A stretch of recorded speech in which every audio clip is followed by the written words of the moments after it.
ನಮಸ್ಕಾರ ಸ್ನೇಹಿತರೆ. ಭಗವದ್ಗೀತೆಯ 10ನೇ ದಿನದ ದಿವ್ಯ ಪಯಣಕ್ಕೆ ಸ್ವಾಗತ. ಇಲ್ಲಿಯವರೆಗೆ ಶ್ರೀಕೃಷ್ಣನು ಅರ್ಜುನನಿಗೆ ಆತ್ಮದ ಜ್ಞಾನ ಮತ್ತು ಕ್ಷತ್ರಿಯ ಧರ್ಮದ ಬಗ್ಗೆ ತಿಳಿಸಿದ್ದನು. ಇಂದು ನಾವು ಭಗವದ್ಗೀತೆಯ ಹೃದಯವೆಂದೇ ಕರೆಯಲ್ಪಡುವ ಕರ್ಮಯೋಗದ ಅದ್ಭುತ ಲೋಕಕ್ಕೆ ಕಾಲಿಡುತ್ತಿದ್ದೇವೆ. ಕೆಲಸ ಮಾಡುವಾಗ ನಮ್ಮ ಮನಸ್ಥಿತಿ ಹೇಗಿರಬೇಕು?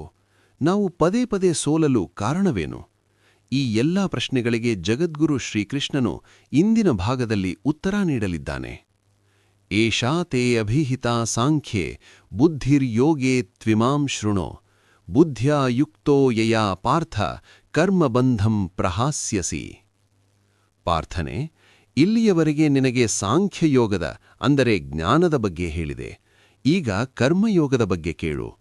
ಈ ಬುದ್ಧಿಯಿಂದ ಕೂಡಿದವನಾಗಿ ನೀನು ಕರ್ಮದ ಬಂಧನದಿಂದ ಮುಕ್ತನಾಗುತ್ತೀಯ. ಕೃಷ್ಣನು ಇಲ್ಲಿ ಒಂದು ದೊಡ್ಡ ಭರವಸೆ ನೀಡುತ್ತಿದ್ದಾನೆ. ನಾವು ಮಾಡುವ ಪ್ರತಿಯೊಂದು ಕೆಲಸವೂ ನಮ್ಮನ್ನು ಯಾವುದೋ ಒಂದು ರೀತಿಯಲ್ಲಿ ಬಂಧಿಸುತ್ತದೆ.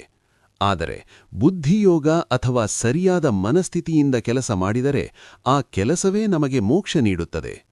ಚಂಚಲ ಮನಸ್ಸಿನವರಿಗೆ ಸಾವಿರಾರು ಆಸೆಗಳಿರುತ್ತವೆ, ಆದರೆ ನಿಶ್ಚಯಾತ್ಮಕ ಬುದ್ಧಿಯುಳ್ಳವನಿಗೆ ಗುರಿ ಒಂದೇ ಆಗಿರುತ್ತದೆ. ಈ ಯೋಗದ ಹಾದಿಯಲ್ಲಿ ಮಾಡುವ ಸಣ್ಣ ಪ್ರಯತ್ನವೂ ವ್ಯರ್ಥವಾಗುವುದಿಲ್ಲ. ಅಲ್ಪಮಪ್ಯಸ್ಯ ಧರ್ಮಸ್ಯ ತ್ರಾಯತೆ ಮಹತೋ ಭಯಾತ್. ಅಂದರೆ ಈ ಧರ್ಮದ ಅಲ್ಪ ಆಚರಣೆಯು ನಮ್ಮನ್ನು ದೊಡ್ಡ ಭಯದಿಂದ ಅಂದರೆ ಸಂಸಾರದ ಭಯದಿಂದ ರಕ್ಷಿಸುತ್ತದೆ. ನಾವು ಮಾಡುವ ಒಳ್ಳೆಯ ಕೆಲಸಗಳು ಎಂದಿಗೂ ಅಳಿಯುವುದಿಲ್ಲ ಎಂಬುದು ಇದರ ಸಾರ.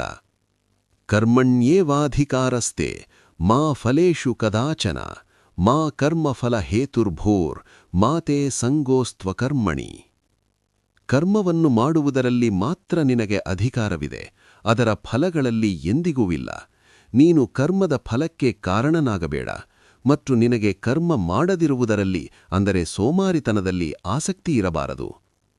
ಇದು ಪ್ರಪಂಚದ ಪ್ರತಿ ಮನುಷ್ಯನೂ ಅಳವಡಿಸಿಕೊಳ್ಳಬೇಕಾದ ಸೂತ್ರ. ನಾವು ಕೆಲಸ ಮಾಡುವ ಮೊದಲೇ ಫಲಿತಾಂಶದ ಬಗ್ಗೆ ಯೋಚಿಸಿ ಅರ್ಧಶಕ್ತಿಯನ್ನು ಕಳೆದುಕೊಳ್ಳುತ್ತೇವೆ.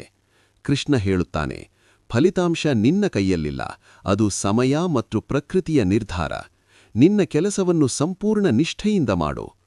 ಫಲದ ಮೇಲಿನ ಅತಿಯಾದ ಆಸೆ ನಮ್ಮನ್ನು ದುಃಖಕ್ಕೆ ತಳ್ಳುತ್ತದೆ.